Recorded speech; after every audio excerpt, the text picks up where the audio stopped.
welcome to this month's installment of Ask Me Anything. Each month, we poll our readers to ask them questions on specific topics that they want to know about, and this month is using herbs medicinally. I'm Kristi, and I'm owner of Stone Family Farmstead, a blog where I teach people food preservation, gardening, and homestead organization at a beginning level. Shelle and Mindy, why don't you guys introduce yourselves? I'm Shelle. I have the website Rockin' W Homestead. I teach people how to garden in small spaces and then preserve the food that they've grown. Hi, I'm Mindy from Our Inspired Roots, and I teach people how to homestead for better health. Great. As I mentioned before, this month's topic is using herbs medicinally. And it should be said that none of us are medical professionals. We are all aspiring herbalists, all with varying herbal knowledge that we have acquired over the years. And we want to encourage you to always do your own research. Don't just lean on what we say or what any other one person says, but actually do research before you begin to use any herbs of any kind. We take using herbs seriously, and we want to make sure to give you safe information as we answer these questions. So let's go ahead and get started. Okay, so our first question is mostly going to be answered by Kristi and Mindy. The question is, what are the best sources for purchasing medicinal herbs? What would you guys suggest? Kristi, what are your favorite places? Well, my favorite place is Amazon because I get pretty much everything from Amazon. I'm a huge Prime user, and I've been using it for years, so it only just makes sense for me to get my herbs from Amazon. My favorite companies to buy from are Frontier Co-op and Star West Botanicals, but the downside of getting it there is sometimes with the lighter weight herbs, you get like these pillow-sized bags because you have to buy in 1 pound increments to buy from those companies. But I do that. Mindy, what about you? What do you like? I like those companies too. I also like Pronounced Skincare, which it doesn't have a huge selection of herbs, but you can get them in smaller, like 4-ounce bags and I think maybe 8-ounce bags. So when you just need a little bit, it's a really good place to get stuff, and they do have many of the basic herbs that most people use. Good. Did one of you mention your local co-op, buying at your local co-op? Oh, yeah, if you have one. Yeah, I sometimes will buy them locally, but like Kristi, I shop online a lot, so it's just easier sometimes to do that. My favorite herb place is called San Francisco Herb Company, and they do have a $50 minimum order, but that got me thinking, like Kristi said, you can get a big bag of chamomile in a pound. They do have smaller, like half sizes, and you can pretty much get any kind of herb or spice there, medicinal or otherwise. And we just order things a couple times a year. We have a huge spice cabinet, and we really like that place. So you might try that out too.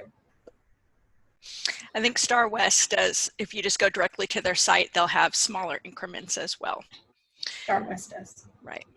And there are a lot of others. So we got a few questions that were asking about specific conditions that maybe people have been diagnosed with or whatever. And again, I want to stress that we're not medical professionals. We're aspiring herbalists. And we want to give you guys, put information into your hands that will help you actually to be able to research these things on your own rather than having to just ask around, because that's not always the safest or best thing to do. So we got a question about which herbs we should be able to use during pregnancy. And while herbs have a really long history of safety when used as medicine, most herbal books will say to refrain from using most herbs in a medicinal fashion. So culinary is fine, but generally speaking, to use herbs as medicine internally during pregnancy is usually discouraged, just simply because of safety. Some herbalists have said, that you can go ahead and do your own research and choose, whatever you want to do. according to your own research, and you certainly can do that, but for our purposes here, we just want to go ahead and go with what most of the herbalists that we know say, and just say, you know, refrain from using them until you're finished with your pregnancy and breastfeeding, except in culinary amounts. In regards to using herbs for things like chronic pain and tinnitus and other issues that you might have, usually herbalists will tell you first, or will usually not go to herbs first as a first line of defense necessarily. Usually they'll talk about a lifestyle change like diet, exercise, other changes. Like for me, I've been raking my yard for about a month now, and this is really sore right here on my elbow. You know, maybe if I were to consult with an herbalist, they'd say, stop raking, you know, for a while, you know what I mean? Apply some heat, you know, and other things to do before they turn to herbs, you know, to suggesting any kind of herbs. There certainly are herbs that we can use, but the lifestyle changes are really what's going to take place first. So in order to err on the side of safety and proper information, we recommend that you would first make your lifestyle changes, and then if you don't see any improvement, then find an herbalist that you trust that actually practices on themselves and other people, and see what suggestions they have. If you don't know an herbalist, you can certainly look for books by good herbalists that practice, and if you'd like recommendations for those, we're going to have a free cheat sheet for you with authors, books, and courses, and resources that you can use for your further research, and that'll be available to you in the show notes. So it might feel like we're being a little bit evasive with our answers, but actually we have wanted to err on the side of safety, that instead of just saying, yeah, take this herb for that condition, that's not really the way that herbalism works. And so, you know, we want to let you know that it's really important to understand that it's not, that herbalism isn't about switching out a medication for a specific herb for a specific condition. Herbalism is about the whole body experience and healing, and herbs are nutritional, and they, you know, are best used to aid the whole body along with lifestyle changes and diet changes and things like that. Sometimes it takes a little bit longer to see some improvement, and so there are differences in the way that medication, prescription and over-the-counter medication works versus herbs. And you know, we just want to point that out, as well as that the important takeaway is to always research any herb that you're going to use, especially if you are already on like some kind of over-the-counter or prescription medication, because there are interactions that can happen that can be dangerous to you. Now, generally speaking, they're not, but there are a few that really can be. And so, again, stressing the safety. So having said all of that, there are herbs that have specific affinities for certain systems of the body. And knowing that can help you find the right herb for whatever your condition is. In some herbal books, there are charts inside of the front or back of the book that will indicate the best herbs to use for specific body systems and structural tissues, and that can be helpful in deciding which herbs to use for specific types of pain or for specific issues. And some popular herbs, like for the example of pain, some herbs that can be researched for alleviating that are white willow bark, arnica montana, and cayenne. But what you're going to want to do to be able to narrow down which one would be proper for the kind of pain that you're having is that you want to research and see what those affinities are, or what, you know, where those specific herbs work best in the body. And that should be really helpful to you. Mindy, you're next. Yeah, I want to second everything that Kristi said, because she's absolutely right about all of that. I just had a couple of things to add. So first, about pregnancy with herbs, all of what Kristi said is absolutely true. But if you go to a midwife or someone who has knowledge about herbs, they may prescribe you something because the benefit of it is more important than you know, whatever is going on with you that you need it for. So, for example, when I had preeclampsia with my first pregnancy, I was prescribed I can't even remember, a few different herbs to try to keep my blood pressure under control. So in those instances, you can use herbs. You just want to make sure you're getting the right information. You're getting it from someone who knows you specifically and can offer that that knowledge to you. The other thing is about how Kristi mentioned that herbalism really works as a whole body thing. And I just wanted to reinforce that and say, like, you can't out supplement or out herb a poor diet and lifestyle. If you're eating fast food all, every day, if you're not moving around, if you have super high stress, if you're not sleeping enough, herbs are not going to really help you very much. So you really have to work on those things first. Yes. Good points. Mindy, what's your next question?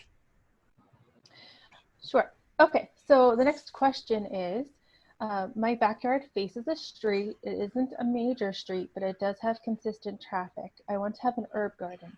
Is it safe or should I do it inside? And this person lives in Las Vegas, Nevada. So with the research that I've come up with, it is possible to have a garden near the road if you, so there are a few things to consider. There's the toxins that come from the car and that are in the air and that can come over and land on your plant. Some people say that as long as you wash them off, they're fine. If you have a fence or some other kind of barrier, like trees or bushes or something, that can also reduce those toxins. But the thing that I'm more concerned about is the heavy metals that end up in the ground from road runoff. One study found that heavy metals are in plants that were produced within 10 meters of a road, which is about 32 feet. So that's a pretty big space. You would think, I thought before reading this, that 32 feet was plenty of space. So if you have like a drainage ditch near your road where the runoff goes in there and kind of, diverts away from your garden, maybe you're fine. I tend to feel like if you can avoid planting there, that would be the best option. In a perfect world, plant somewhere else, right? But if that's your only option, if you aren't able to grow things inside, then you would have to just decide for yourself if those risks are worth it. If you put things in place to divert the road runoff water away, if you have a physical barrier, you wash things really well, maybe for you it's gonna work. Maybe you think that having the vegetables grown in my yard is still better than getting GMO ones from the store. So in the perfect world, don't do it, but at the same time, if that's your only option, you may decide that it's better than nothing. Shelle? My question is someone who's growing hibiscus from seed, and I live in the South, and hibiscus is something very easy to grow here. Her question is, she's been doing it for a couple months now, and she has 6 plants growing. She's been following instructions that she found on the internet, and they're green and they're growing, but they don't have a lot of leaves, but they are getting taller. So it sounds like everything she's doing is perfect. She has a light on them, and she's repotted them into bigger pots, and she's given them fertilizer, and she's looking for some insight. And my insight is you're doing everything you're supposed to be doing with hibiscus. You've planted it the way it needs to be planted. One of the things to have seed success is to soak the seeds for 24 hours before you plant them. They're very thick, or you could scarcify them by rubbing them over sandpaper if you want to do it that way. I tend to just put them into water to soak and then plant them 1/4 of an inch deep. Do it 6 to 8 weeks before your last frost. They need heat to sprout, and their roots need about 80 degrees. So they need a lot of heat in order to be successful. You want to keep the soil damp, but not dripping. And it's going to take about 10 days for the seeds to germinate. Once they're sprouted, you'll remove the bottom heat, and then you want to give them additional light, all the things that our reader has done. So here's the things that you're probably worried about and you didn't know.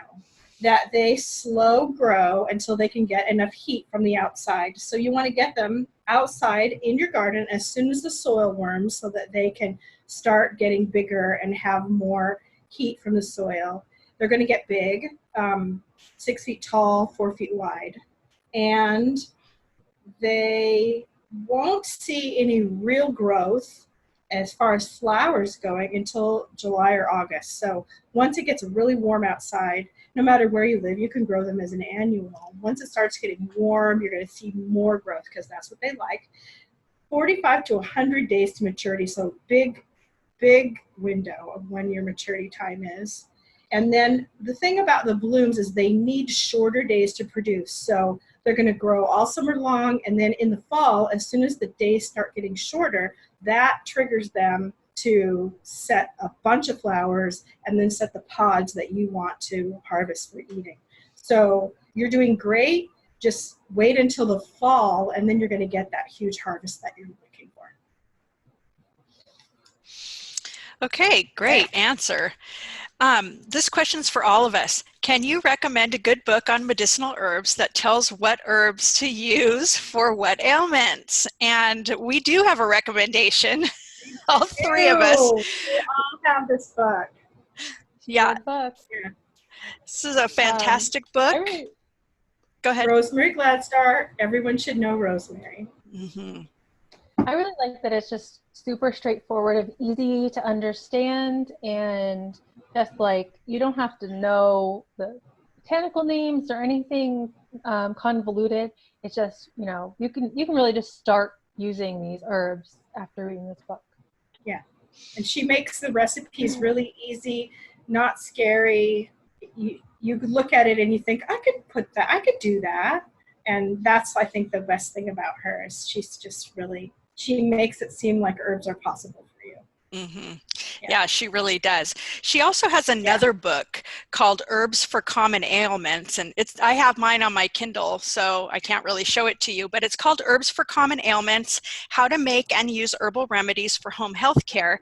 And what's cool about that book is she actually has a chapter on how to build an herbal first aid kit. So that's, you know, could be really helpful and quick too. So. We also had a question about, for all of us, about how to recognize wild herbs and flowers. One of the readers was wanting to know how to do that. You know, recognize the herbs and flowers that they need that are in their area. And some she knows, or he, and some they don't know. So what are your guys' recommendations for that? So first, I'd say you need to get a field guide for the area that you live, so that you'll know what the native plants are, what you can expect to see growing when you go out for walks or hikes. And that's probably the biggest thing. Be sure you've got a good book. Yeah, I agree with you, Shelle. I typically will just go in on my walks, just pay attention to what's going, you know, what I'm seeing, and then kind of do the opposite of what you said is I'll see them first and then maybe go look them up after, or take a picture and look it up. But yeah, whichever way works for you. Yeah, and when we lived in Oregon, I lived in the woods and I had this wonderful field guide. And so I would study it and I'd say, okay, well, I should expect to see these kinds of things in the area I live. And then I'd go out and see if I could find them. And so you could do it either way. Yeah. There's also Facebook groups. Sometimes you can find one that might be, you know, for people who forage in your area, but there are definitely some plant identification groups that if you take your photos, you can post there and they can help you find that out, what you're looking at.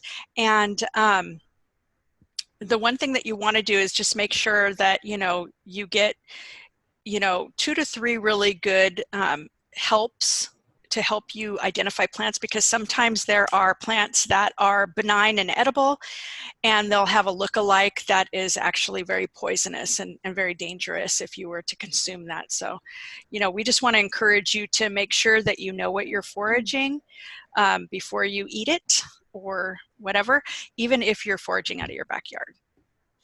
Yeah, it's really a good idea to get someone who knows what they're talking about to help you. If you're like, I'm pretty sure that this is this thing, but could you just take a look at it? Or go on like a foraging trip with like a group, you know. That's always really helpful to really have someone there with you to be like, yes, that's what it is. No, that's not what that is. Yeah. They do have those apps you can put on your phone. I think I have one called Plant Snap or something like that. Yeah. You could try that too and see if you can find them that way. Yeah. Good idea. Yeah. So our next question is in regards to the 1 to 5 formula when making tinctures. So the question is, when I try making tinctures using the formula method with the dry powdered product, the 1 to 5 formula doesn't even hydrate the powder. How are we supposed to get a 1 to 5 liquid tincture? So yeah, this is a problem that sometimes people run into when they're trying to use like a standardized method of making tinctures. I don't do it that way, so I don't have a lot of experience with that, but I did try it with 3 different types of herbs that I'll share with you. But first, let's talk about what the 1 to 5 formula method is. So according to Thomas Easley's book, The Modern Herbal Dispensatory, this is where I'm getting my information, the 1 in the 1 to 5 formula represents how many ounces of the herb to use, and the 5 represents how much menstruum to use. And in the case of tinctures, you're going to use alcohol as the menstruum. So I believe that there are other measurements that you can use, but for the sake of ease, everybody understands ounces, so we'll just go ahead and go with that. So when I tried that, I experimented with 1 ounce each of turmeric powder, 1 ounce of lemon balm leaf, and 1 ounce of valerian root. And so I put them all in 3 different jars. I used pint jars at first, and then I added 5 ounces of vodka to each one. And so this is what happened.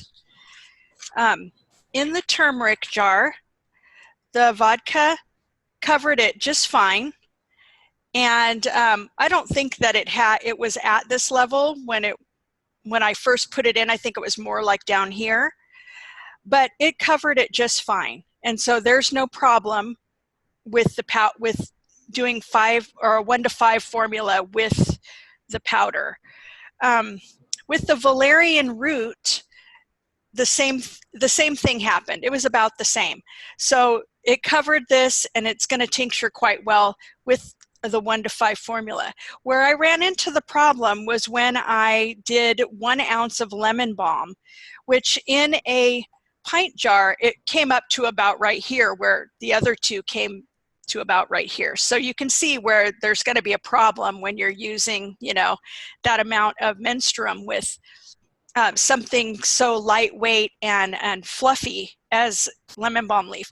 So what I ended up having to do ultimately, because herbs also can expand, usually the leaves and the flowers tend to do that more than the roots do, and probably even the powder, but I'm not sure about the powder, but so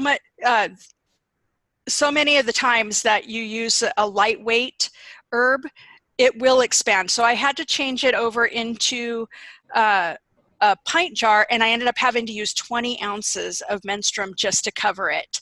So that was what ended up happening with those things. So my suggestion to you would be the same suggestion that Rosemary Gladstar gives in this book again, and that would be to put your herbs in, like if you're using the powder or the root, you could totally just do the 1 to 5 just fine. But if you're using a fluffy herb, a lightweight herb, or something like this, you could fill up your jar, whatever size you're using, you know, about 1/3 of the way, and cover it with your menstruum, you know, with your alcohol of your choice by 2 to 3 inches, and you should be able to tincture it just fine that way, and that's called the Folk method. So the next question is Mindy's. The question is, when planting an herb garden, are there any plants that shouldn't be near each other? So when we were talking about this before, we thought there's not really any reason that you can't put certain herbs together with other herbs for the same reasons that you would put some vegetables together or not together.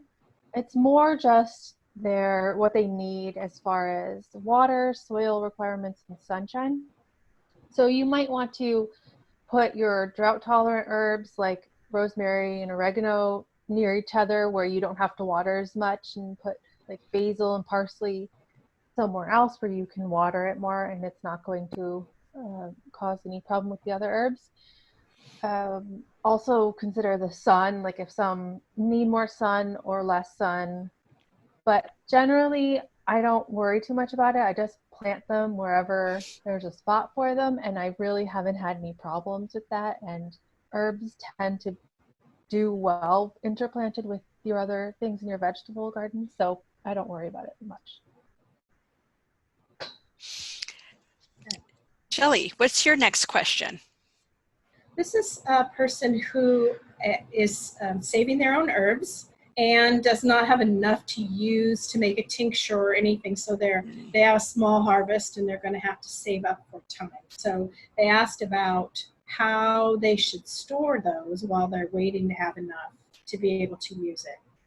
So first of all, you want to harvest them and dry them properly so that they're completely dry. You could use a dehydrator.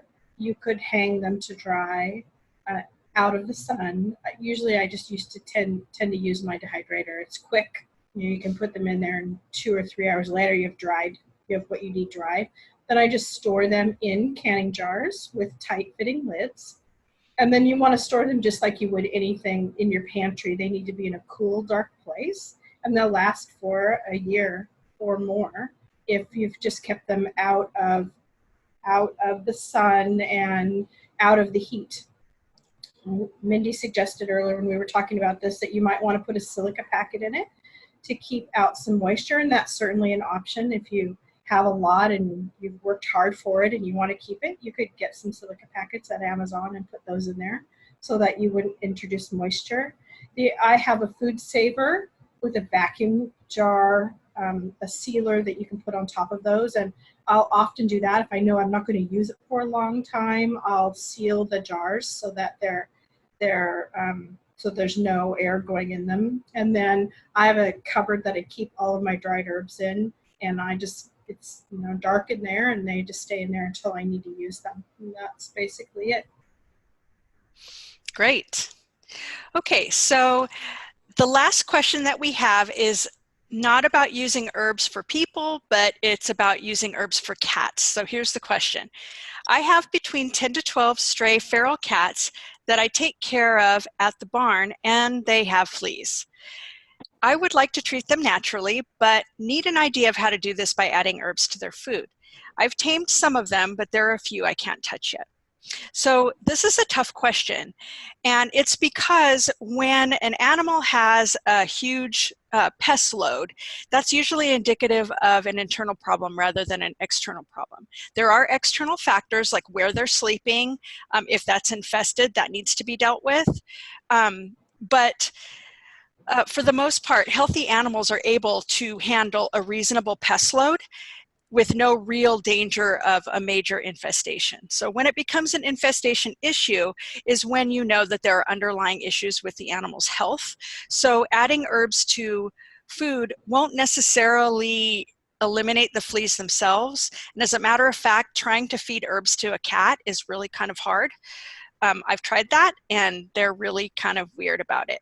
So what It's you like can they can do, sense it almost, can't they? yeah. And you're trying to sneak something in on them. Yeah. Yes.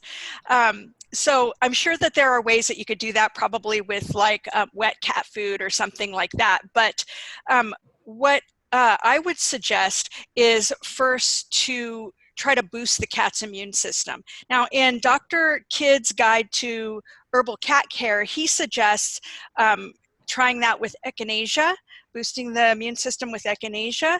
And if you want to do that, you can dose them for either 3 weeks on and 1 week off, or 5 days on, 2 days off. He doesn't mention how much or what form to use or how to actually do that. So you would definitely have to do some research on what are safe dosages of echinacea for cats.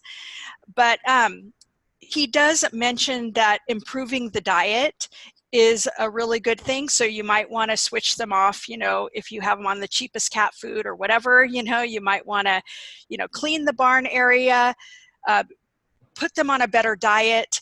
And then also you can add brewer's yeast to their diet. That's said to help. And for further research, if you want, you can go ahead and grab this book, the Dr. Kidd's Guide to Herbal Cat Care, or Herbs for Pets, and see what you can find out about that. But I would go with the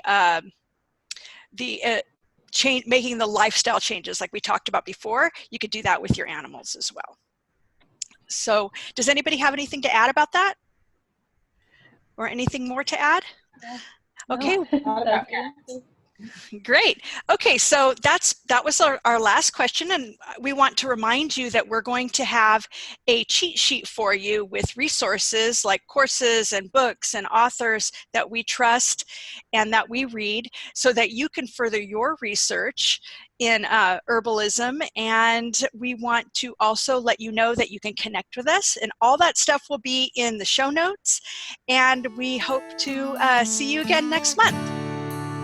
Great. Bye.